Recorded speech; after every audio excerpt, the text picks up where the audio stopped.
Interstate 40 bridge over the Mississippi River is currently blocked by protesters downtown. The Black Lives Matter Memphis group was conducting a march downtown that started at FedEx Forum, but went off route and crossed a barricade onto the mighty Mississippi River Bridge, the Interstate 40 bridge. Traffic is stopped in both east and westbound directions at this moment. WMC Action News 5's Rose Eckler is on the scene for us. We are going to keep you covered throughout the evening. Make sure you join us for our special live broadcast coming up at 10 o'clock. But as our camera pans here, you can see this huge throng of people who have climbed up the ramps of the bridge, the exit ramps and the entrance ramps from Riverside Drive on up to the Mississippi River Bridge, the I-40 bridge here, what we call the new bridge, the Hernando de Soto Bridge, and traffic has been stopped. Now, this is a tactic that the Black Lives Matter campaigners have been using across the country.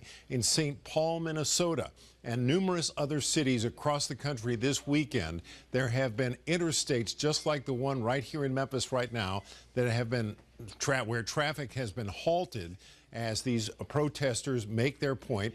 They are angry about the deaths of African-American men at the hands of police officers.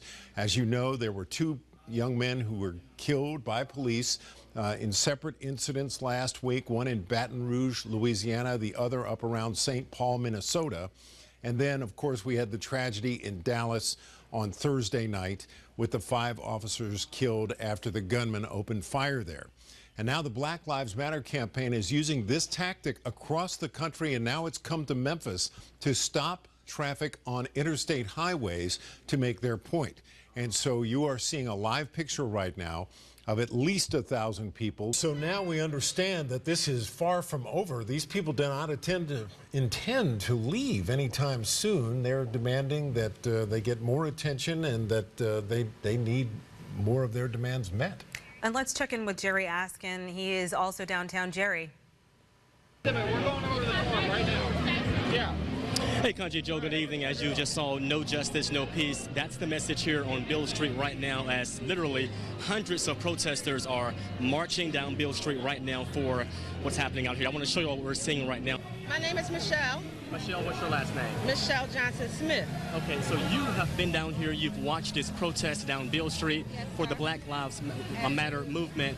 What's the message for your kids? I have my children down here, and I want them to see unity. I want them to see that we can make a change when we work together and peacefully. We see the protesters raising their hands, an indication that they are nonviolent and mean no harm. They just want to make their point. I suppose the question is, how much patience does the police department have for them to continue to block traffic? That is a waiting game right now, and at the moment the protesters have had this bridge closed since about 7 o'clock tonight. The rally started at 6 o'clock there at FedEx Forum, and the march moved up here in the neighborhood of 7 o'clock, and so now we're after the 10 o'clock hour, 3+ hours later. Let's listen in now as we let's listen into what's being said, if we can try to discern the words of the people up on the bridge now. This is an illegal assembly. You must disperse immediately.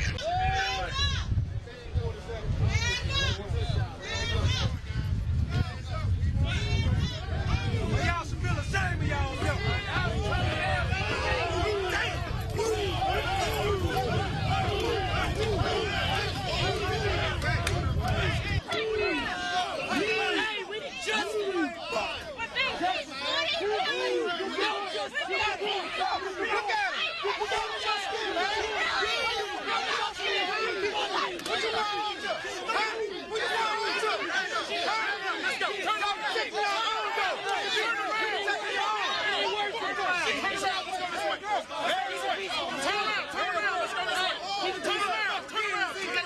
Tensions are getting very high right now. The interim police director, you might notice that he is put back on his bullet-resistant vest. He's actually in there in the middle of the crowd at one point trying to talk to individual protesters.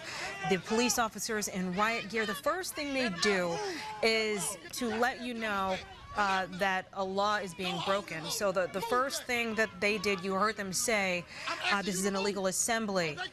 You must immediately leave the area. And so that is part of the law. You have to alert people as to the fact that this is an illegal assembly. And, you know, you could see that the Blue Crush wagon moved in. Well, we're seeing that the police department's patience apparently is worn out, and they are ready to have this protest come to an end.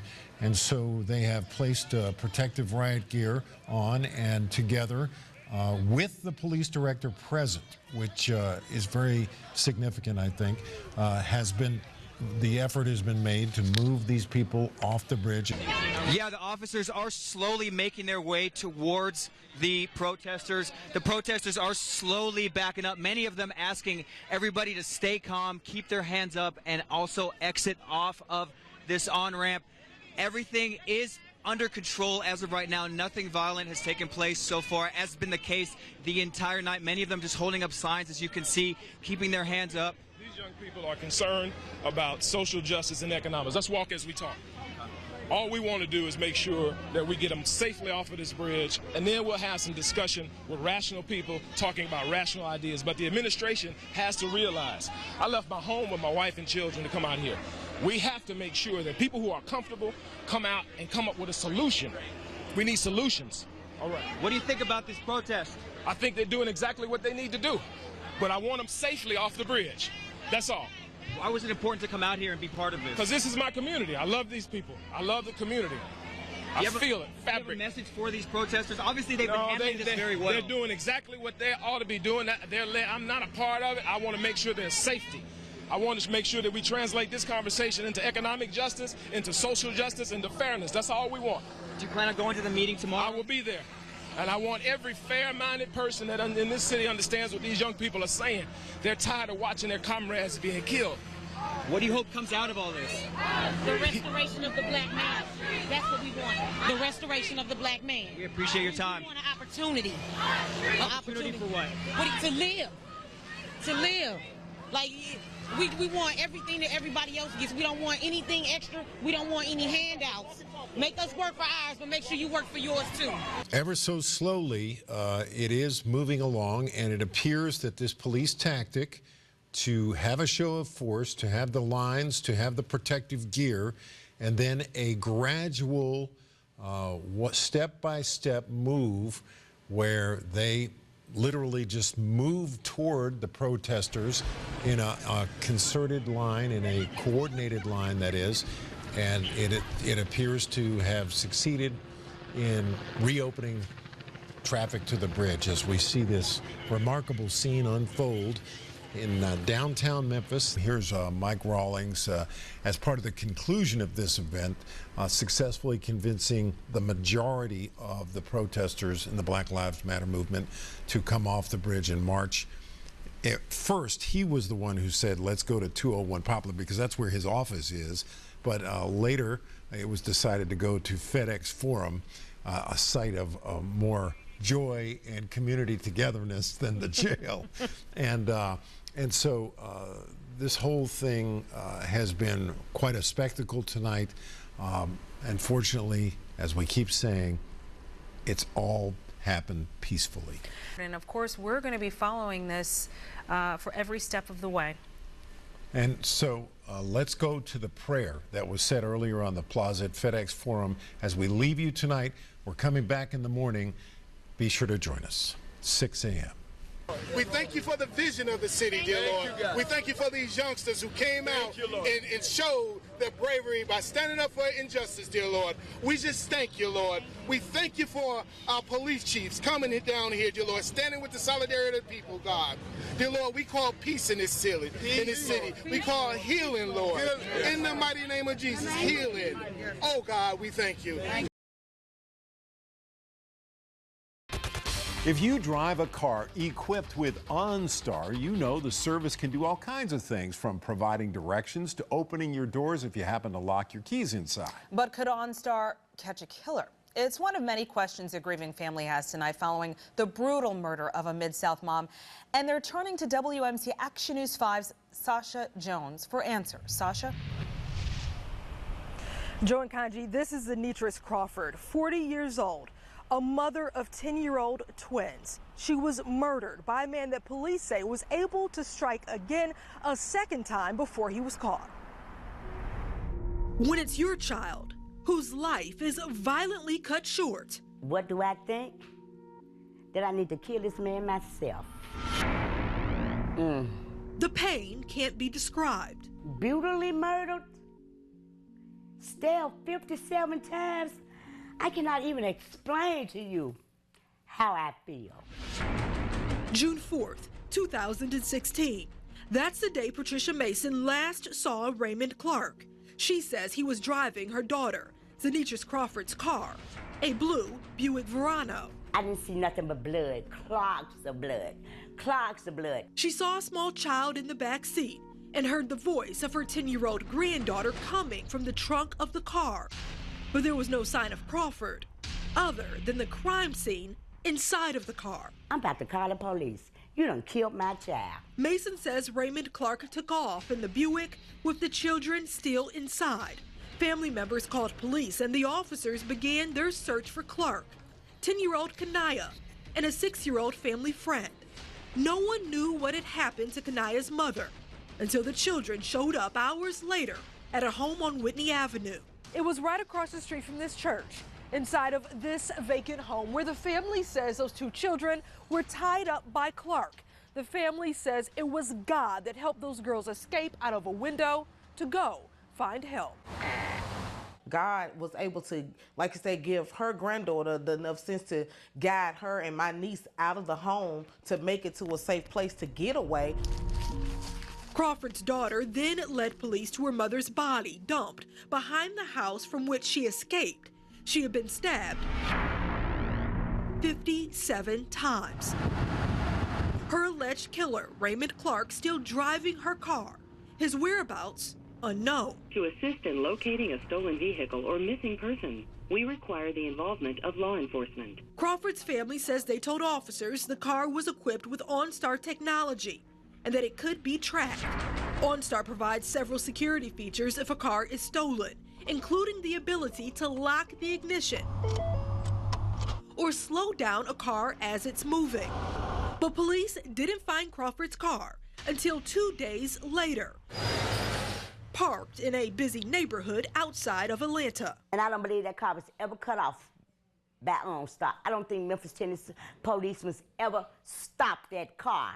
A spokesperson for Memphis police told WMC Action News 5 investigators they, quote, cannot reveal anything about the use of OnStar, as this is an ongoing investigation. WMC. Reps for OnStar told me they do assist police in tracking vehicles when an agency makes that request, but the vehicle must have an active connection. Connecting to OnStar.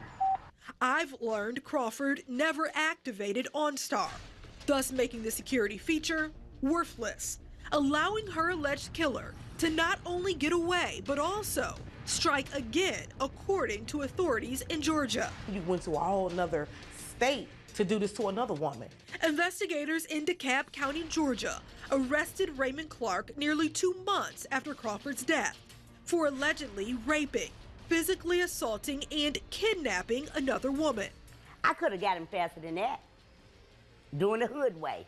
And though Clark faces a murder charge in the death of Zanitris Crawford, the rape charge in Georgia is serious enough investigators there want to prosecute first, further delaying justice for a family that's waited 10 months to see Raymond Clark answer for the lives he's accused of destroying right here in Memphis.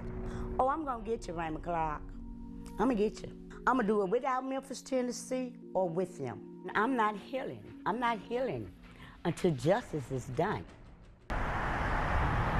And the family of Zenitras Crawford told us that the children are doing well. Her twins are in counseling right now, and they're surrounded by their loving family. As for Clark, we put in phone calls to that public defender's office. Those calls have gone unanswered, and right now there's no word on when he might go to trial to face those charges right there in Georgia. Now, as for the OnStar system, one last note. If you want that security system to work, it does need to be activated. Once OnStar is activated, then police can help. For the WMC Action News 5 investigators, I'm Sasha Jones. All right, we discovered something new about your new furniture, a new danger that should spur you to do some of your own investigating. And if it doesn't, Chief Consumer Investigator Andy Wise and the Olive Branch Fire Department are about to blow your mind with something that will. Andy.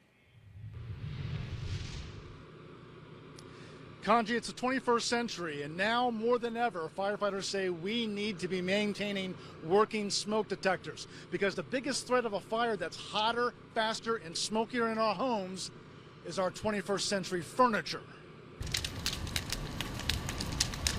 This, good Lord, is not your grandfather's furniture. It's the plastic and petroleum-based material of modern furniture. Yeah, that brings back some memories. As Chris Ellis watches it burn, he sees his house in Olive Branch. I had a bunch of furniture. And memories of 4 months ago. Oh, man. 4 months ago, his house was on fire. The fire started under the hood of a 73 GMC truck in his garage. Also in his garage, the only thing I could see was black smoke, was furniture made of modern synthetic materials, burning hotter, faster. Ellis grabbed his garden hose. I get to about right here, and I see the flames are already over the roof. In 2012, Underwriters Laboratories published a report on furniture burn rates. It built 2 rooms, one with modern furniture made primarily of petroleum-based synthetics, and the other with legacy furniture. Furniture manufactured in the mid to late 20th century with cotton, wood, and natural fibers. After setting both on fire, Underwriters Laboratories discovered the modern room transitioned to flashover in less than 5 minutes, while the legacy room achieved flashover in over 29 minutes. The oils and plastics in the modern furniture burned 6 times faster. The actual color of the smoke was a lot thicker, a lot darker. The fire doesn't usually get you first, the smoke does. To prove it, we had Paul Davis Restoration of Memphis build 2 rooms. With donations from Goodwill of Memphis, we furnished one with a legacy sofa, and the other a modern sofa. Olive Branch firefighters set them on fire at the same time. Within 3 minutes, both are burning. But look, the modern room on the right is rich with thick black smoke. The plastic and synthetics melting from the modern sofa.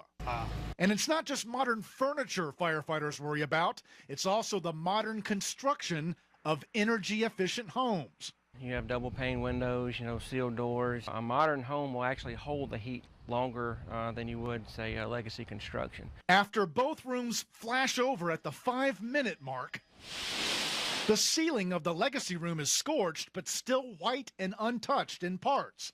The ceiling and walls of the modern room, pitch black, a hotter heat signature. The spitting image of the ceiling in Chris Ellis's burned out garage. Seeing's believing. It's the furniture. People don't realize until they see it, and that's, I saw it firsthand.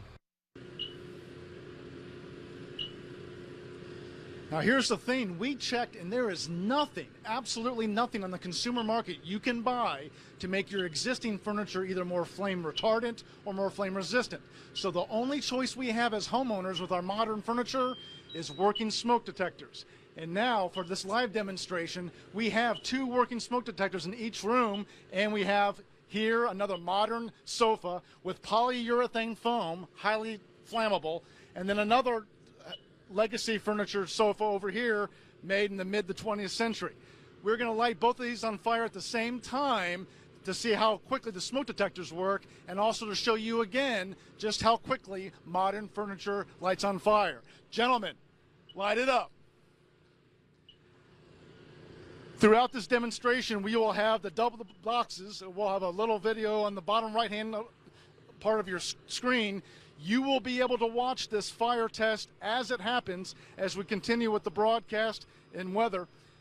As you see, we now have the fire lit on the right side with the modern furniture. Fire starting to light in the left-hand side with the legacy furniture.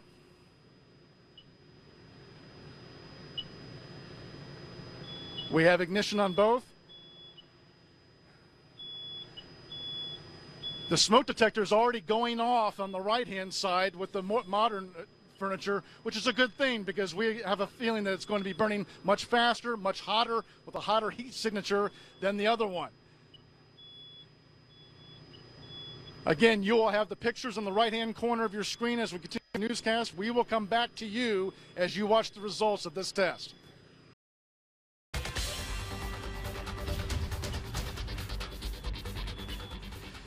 We're back live here at the Olive Branch Fire Department's training facility, where you see the modern furniture on your right is already at flashover for the room. This is the time where the firefighters would normally put this thing out, and we're only at about the 3.5-minute mark. On the left side, the legacy furniture is just starting to take fire.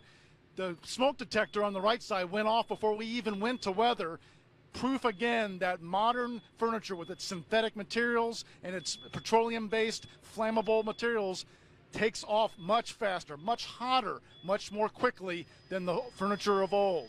We'll be back right after this.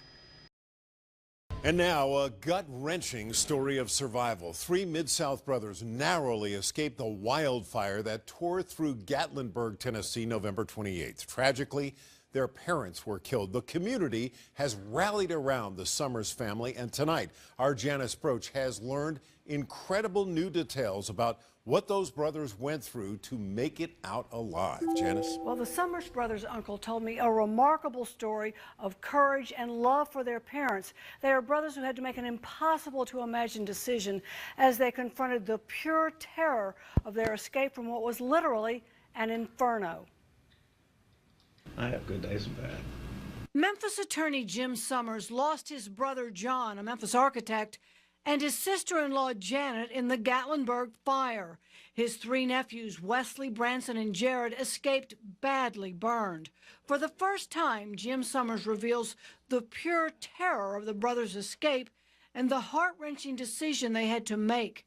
It started with a tree falling, blocking the family's escape. At some point, as they're walking up the fire, just a gust of wind just comes up and it begins blowing fire straight at their faces. Twins Jared and Wesley decided to run through the wall of fire for help. Branson stays with his parents, and the parents are beginning to have real difficulty breathing. I mean, they are absolutely surrounded by fire. Summers says Branson's parents told him to go. He was going to stay there and die with his parents. And they said, "You've got to go. We can't go. Save yourself." While Branson is looking for a way out, his brothers got a phone call from the person they rented their chalet from. The person told them to find a house, break the water lines to wet down towels and bedspreads to put over their heads. They found the house and did that. And while they're in there, they look out and they see that the house is now catching on fire. Branson, also running through fire, spots a car with an elderly couple who gives him a ride, but the car soon stalled. They get out and the car exploded. Soon after that, the twins find Branson. Branson is lying on the ground. He's in fetal position. He doesn't have any clothes on. All 3 brothers now together are in the middle of a firestorm with heavy smoke, and it is dark. They can't see. They start running down the mountain. They began rolling and tumbling and falling and scratching and running into trees and being burned all the way down the mountain. They get into the creek at the bottom. The courageous brothers see police lights and go for help. We're burned badly. We need help. Jim Summers says that is all the brothers remember until they woke up in Vanderbilt University Hospital's burn unit. And the brothers are recovering from their burns and skin grafts. It will take a year for a complete recovery. They are anxious to get back out into the world. And Jim Summers tells me 2 of the brothers may be able to get back to work next month. They are 3 remarkable brothers who represent the legacy of their loving parents. Live in the studio, Janice Broach, WMC Action News 5. And up close, the damage is hard to believe. Not just homes, but entire neighborhoods are no longer standing. Chris Luther is in Cobley Knob, a town near Gatlinburg. He went on a tour with firefighters for a look at the hardest hit area.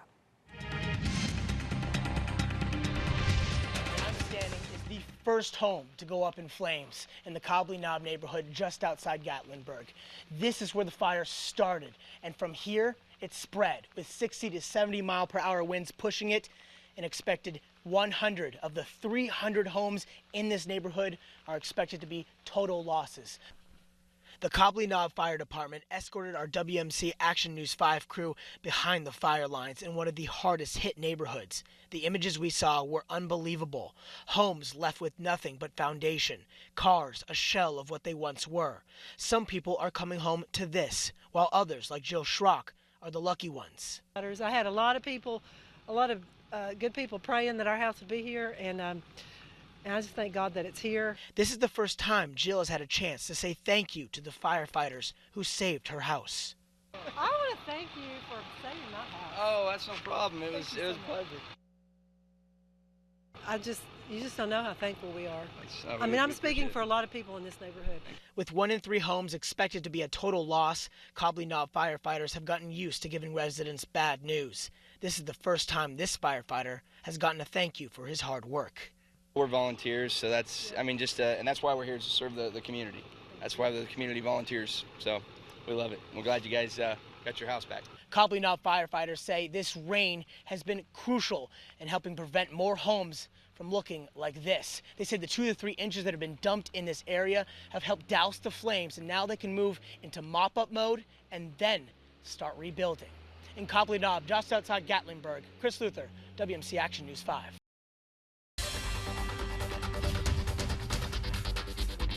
The sound of heartache. A deafening reality for these 6 families. Their loved ones a part of a staggering statistic. It's never gotten any better. It's still, the pain is still there. 228 people killed in the city of Memphis in 2016.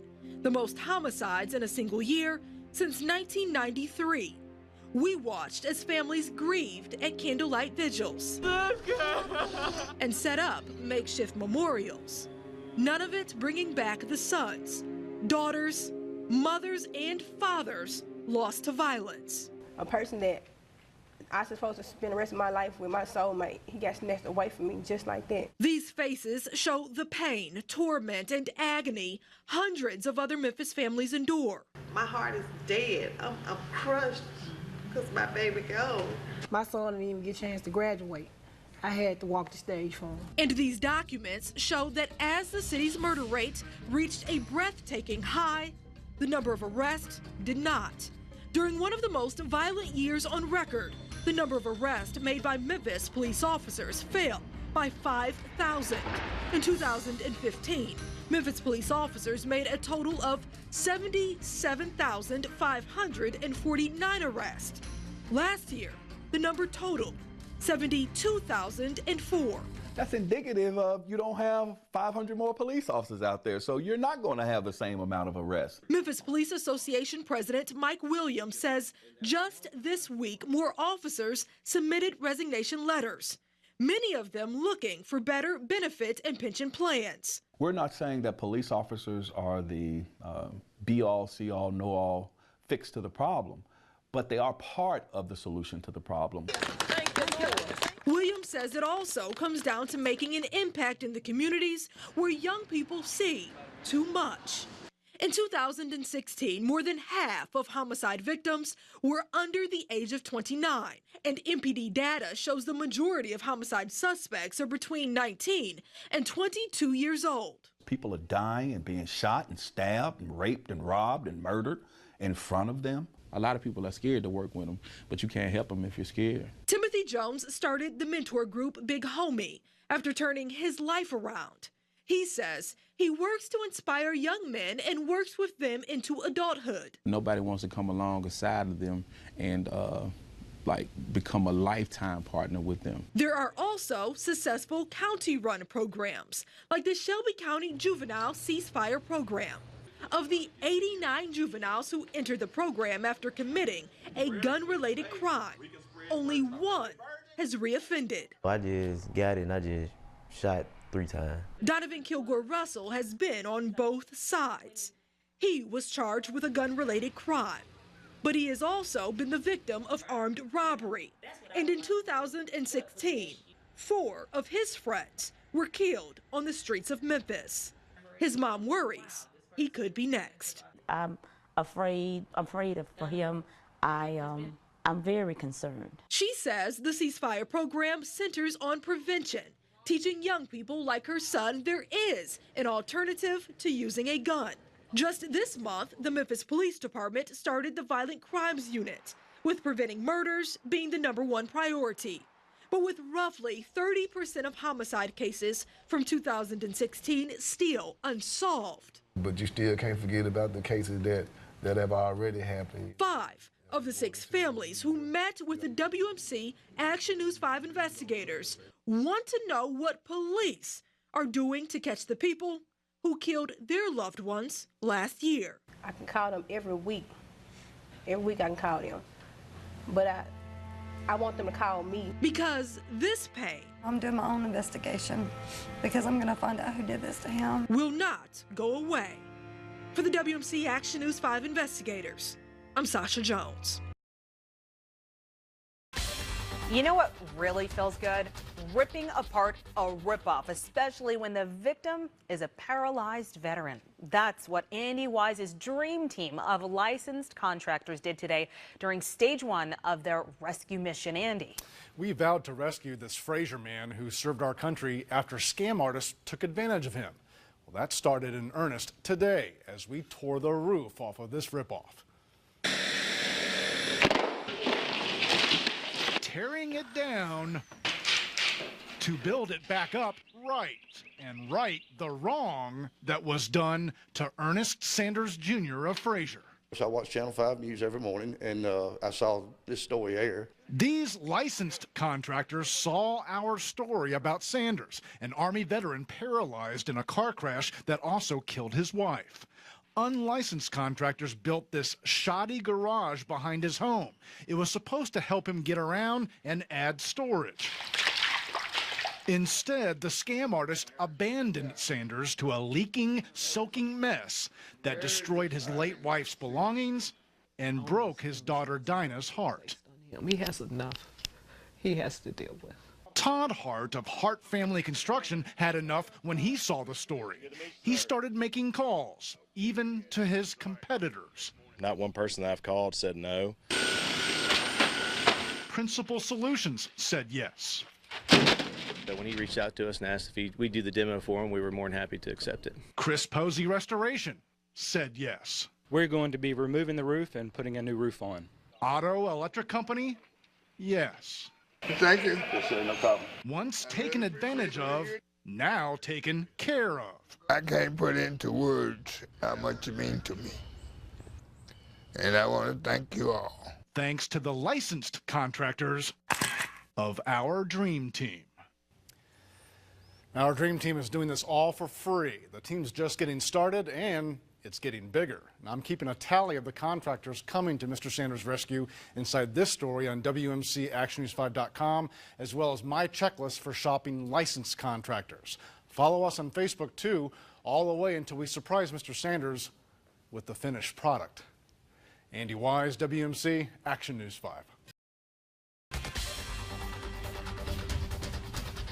New insight tonight into a disturbing case that captivated the Mid-South.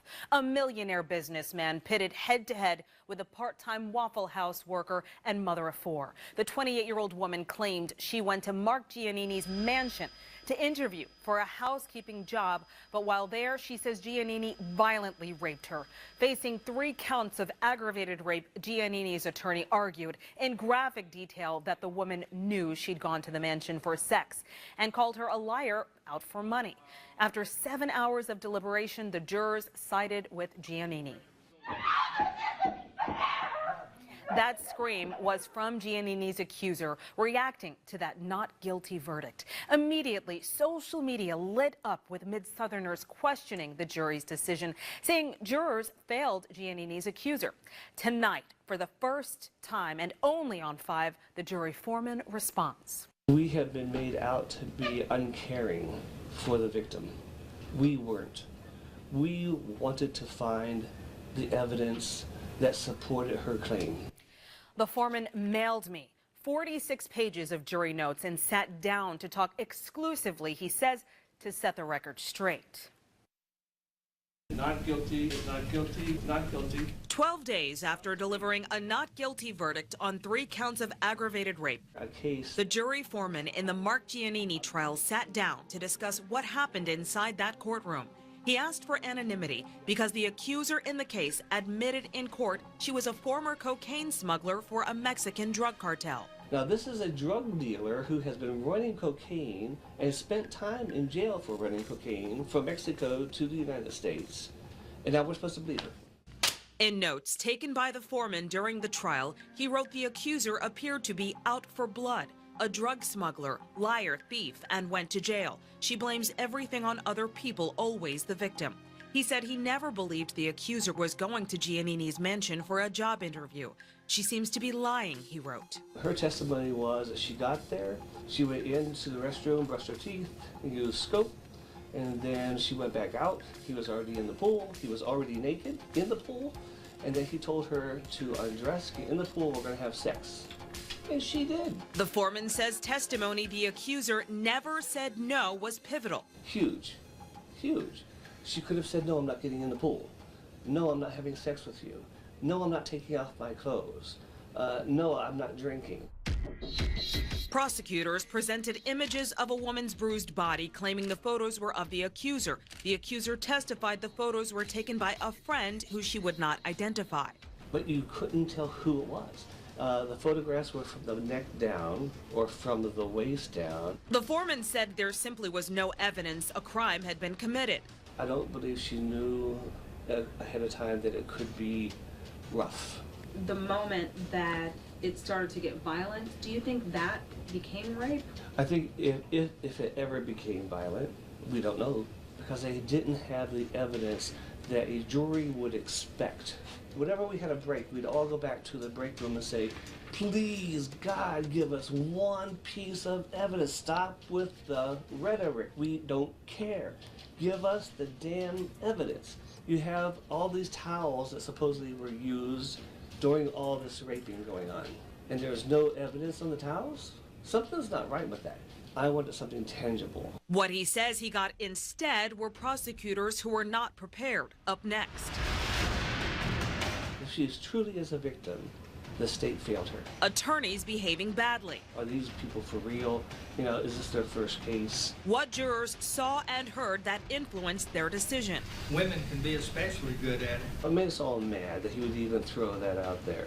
And the scream heard round the country. What jurors were shocked to discover after the case was closed. The Storm Prediction Center in Norman, Oklahoma, placing an enhanced risk.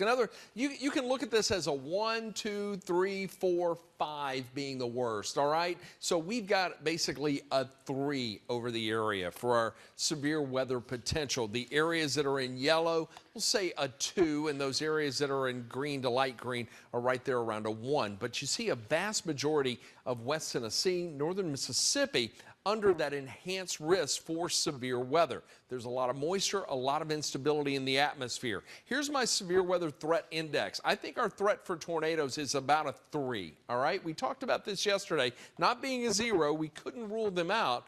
but about a 3 on a scale of 1 to 10. Now, the hail potential, about a 5. And we've seen some hail and even had reports of larger hail around northeastern Arkansas to golf ball size hail. But I think our greatest concern tonight is going to be the threat for strong, gusting, damaging winds. And we put that at a 9. Those winds can bring down tree limbs. Those winds can also bring down power lines. So we're looking at the potential for winds really creating issues for us this evening. New here at 5 o'clock, the city of Memphis has cleared, listen to this, 256 trees that fell during the storm onto city streets. 256 that hit the streets. That does not include the number of trees that fell on houses across the city. And with rain expected by the end of this week, homes like the one that we were showing here face a new threat. WMC Action News 5's Felicia Bolton spoke with roofing experts about what you should not do in a rush to fix your roof. For one Cordova woman, one tree is causing a major problem at her house. It's ripped up from the root, smashed some of her shed, and even crushed part of her roof. Sheba Hancock wasn't at home when this massive tree came tumbling down during a recent storm. Trees in my house and in my shed. Yeah.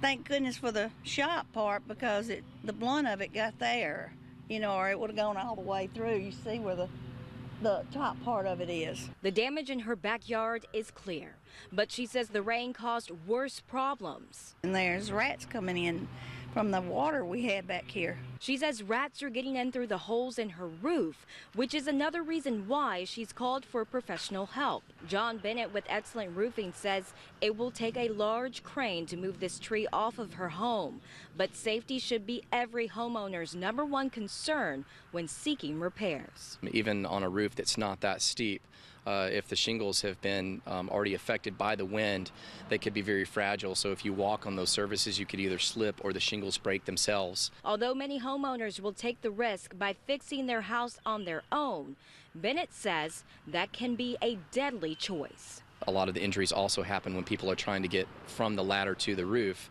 and the ladder gives way and slips out from underneath them. For more safety tips on how to clean up after the storm, you can head online to WMCActionNews5.com. Reporting in Cordova, Felicia Bolton, WMC Action News 5. Not only the rain, but we've also had to deal with the heat and humidity in the Mid-South, as temperatures have been in the mid and upper 80s. And the humidity is a dangerous factor if you're without air conditioning. And WMC Action News 5, Felicia Bolton found some high-rise residents who've been struggling for 6 days in this heat. This breaks my heart, Felicia. That's right, Ron. Some people have been living here for nearly 1 week without any power after a recent storm knocked out their electricity. And just moments ago, residents here confirmed their lights are finally back on. But managers here at these apartment complexes say this lack of electricity for several days forced several of their disabled residents to be stuck inside. It's an inconvenience. We got no air. It's partial power. It's getting a little ridiculous over here. Everybody else has power and we don't. And a burden that Rosecrest apartment residents say is now posing a safety concern for them all. Half the people are still without power. The ones that do have lights still have no hot water or air. There were no lights in the stairs. We had no emergency lights. Elevators aren't working in this building, and although some lights are on the second floor, if I turn the corner, it's completely dark. Residents say they've lived like this for the past few days. Former Major League Baseball player Jim Evans is now confined to his bed since the elevators are down. Well, first of all, the elevators don't work, and I'm on a 9th floor. I can't walk without a walker. And I got an electric wheelchair, but they do no good. He took the trek once, taking his walker several stories down for food, but the pain was too much to bear. I said this when I did it, I'll never do that again. MLGW says workers prioritize restoring power for hospitals, nursing homes, and senior living facilities first. And although Rosecrest managers say they have several elderly and disabled residents, MLGW says Rosecrest is not technically a senior living facility, so they aren't priority. But for people suffering through the heat for almost a week, they are demanding more to be done. There's 122 families here. And when the WMC Action News 5 investigators contacted MLGW this afternoon, they said that they were aware of the issues here at this apartment complex and that they have sent out a troubleshooter to address this problem. Again, residents have confirmed just moments ago their power has finally been restored. Reporting live in Midtown, Felicia Bolton, WMC Action News 5. Getting to this moment. Thank you. I'm happy. Took 11 years. And to understand Tanya Martin's excitement, we have to go back, way back.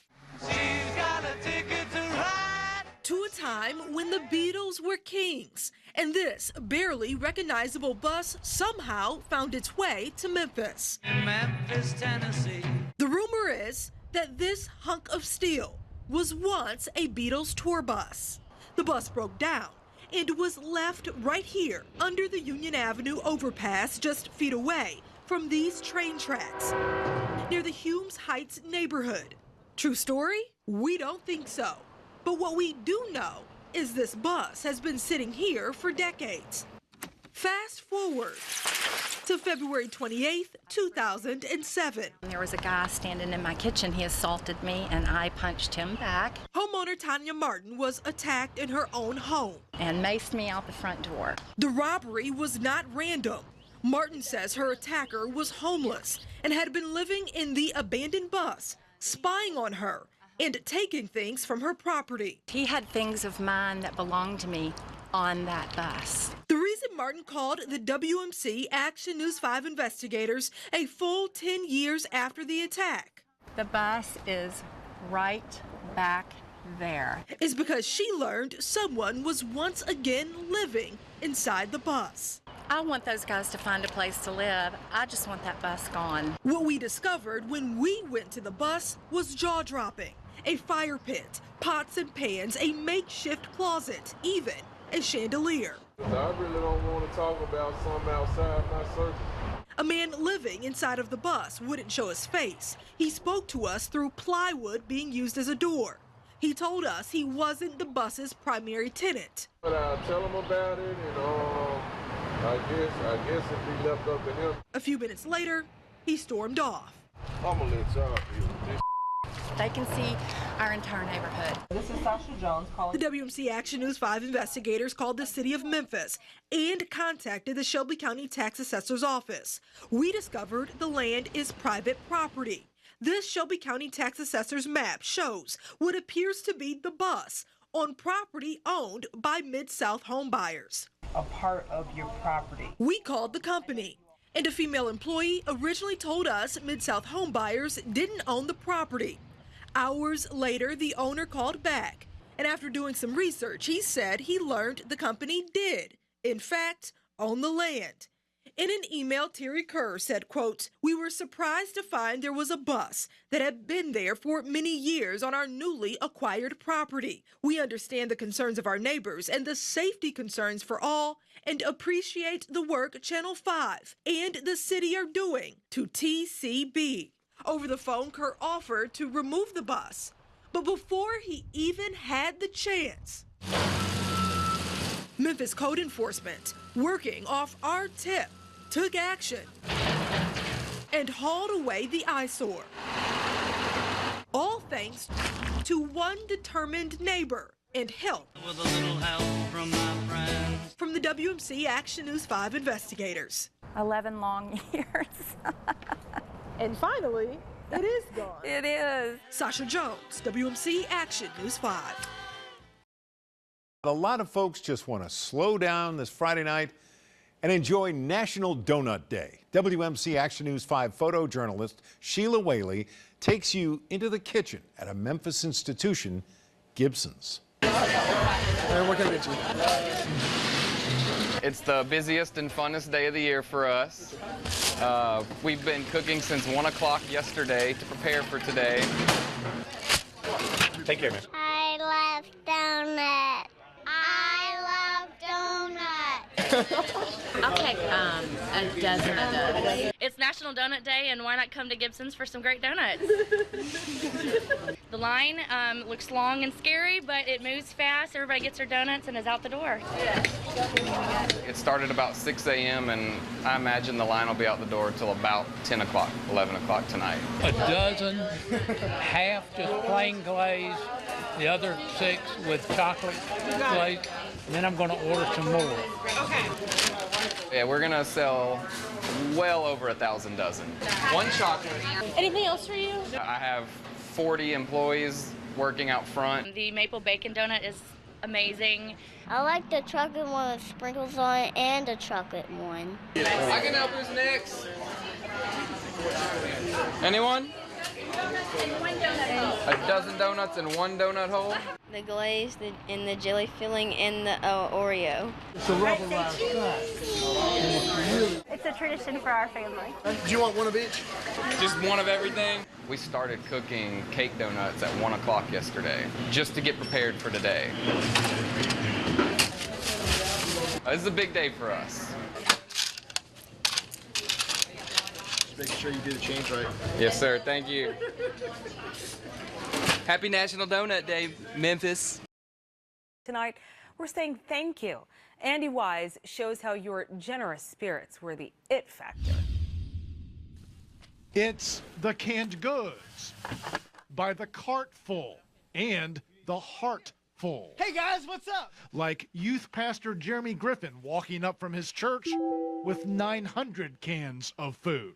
We had a goal of 700 and we beat that, so we're really happy with that. It's the cash donations, where when just $1 generates 3 meals, people gave 20s, lots of 20s. Covington, Tennessee 3-year-old Maddie gave all she had, her piggy bank. But she's warming our heart with her donations. It's the generosity of business, a check from Blue Scope Buildings of Memphis for $7,500. We love giving back. We love being able to give back to MidSouth Food Bank every year. It's the spirit of love, of the helping hand. Woo! All right. The kind of spirit that moves a mascot to pounce on a pallet of food donations and draws a legend out of retirement one more time. Thanks for having me, WMC Action News 5. One more time, we all come together. Oh man, that's a 20. That's 60 meals right here. And 400,000 plus people in 31 Mid-South counties will not go hungry this holiday. Thank you. Have a good day. It is not just a food drive. It's us. She is the president of the Mid-South Food Bank. It's you. This is all him. Andy Wise, WMC Action News 5. And tonight, the food bank is still counting your donations, and we're excited to share that total with you as soon as we get it. Thank you, Mid-South. We have so many people to thank for this year's successful campaign. Ashley Furniture Home Store and Stash are responsible for that gorgeous decor inside the dream home. And let's go back to my colleague Kendall Kirkham for more on that. Kendall? Hey Joe, so we just saw Fairy Tale Princess Mabry's story, and we want to show you a little something. Look where Mabry is now. Ta-da! Hello, everybody. Say hello, everybody. This is sweet Mabry here now, and as you just said, Joe, tell him, what did you say about cancer earlier? You said that. I'm done with cancer. She is done with cancer. We just want to say thank you again so much to everybody watching. This whole experience from beginning to end is always so fulfilling to me. I enjoy every single second, and I think everybody here can probably say the same thing as well. We want to say thank you to Southern Serenity Homes, Greg Bridgers, Kicks 106, Wade and Abby, all the volunteers, everybody at home, all of the builders, the contractors, and everybody else who bought a ticket at home. Thank you so much again. Joe said it, 13,500 tickets. This town, this Mid-South is so generous, and you've been hearing all day where it all goes back to little kids like Mabry over there. We're so happy that she's here with us today having so much fun. Joe, we are ready to see who's going to win this home. Let me tell you, ladies and gentlemen, we have a winner. From Olive Branch, Mississippi, our winner is Terry McMullen. Terry McMullen. You are the winner of the 2017 St. Jude Dream Home. Fantastic. Terry McMullen, your name. Now, D'Avalon, I'm going to have you hand that over to our friends at St. Jude as we try to reach Terry McMullen, our Dream Home winner, on the phone. We want to show you how much money we raised, and check out the check, ladies and gentlemen. $1.35 million, a new record. Keep that in mind when next year's tickets go on sale for the 2016 St. Jude Dream Home giveaway. And this money, every penny of it, helps young people like 19-year-old D'Avalon and 19-year-old Adam, who get to enjoy life and be 19-year-olds. Isn't it great to be 19? We want to thank everyone for being with us today, and to the thousands of people who bought the tickets. Your donations are priceless. St. Jude Children's Research Hospital accepts donations every day, so you've been touched, if you have, by the stories you've seen today. Please give. From all our sponsors, and especially all the kids at St. Jude, thanks for watching.